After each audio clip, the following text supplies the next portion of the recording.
de la sierra toreando retenes.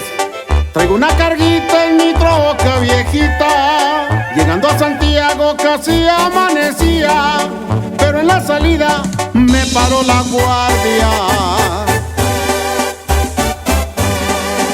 En ese momento preparé mi escuadra, pero a San Juditas pedí me ayudara. En aquel instante se oyó una sirena y aquel comandante me dijo adelante,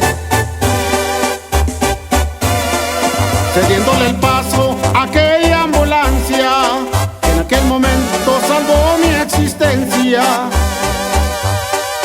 Llegué a Canatlán ya muy de mañana, seguí pa' Durango donde me esperaba.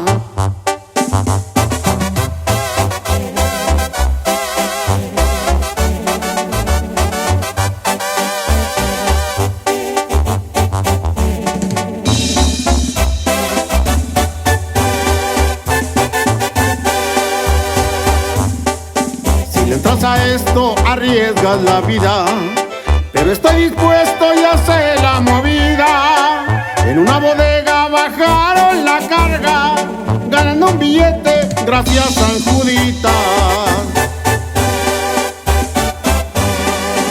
Ahorita me dicen el burro cerreño, pero con el tiempo ya se los diré. Recuerden que el mundo da muchas vueltas y yo se los juro que el jefe seré.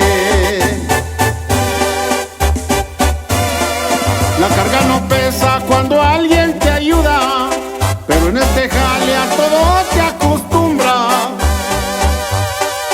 Se los dice Tito, el burro cerreño, hay que darle piso y no miren para atrás.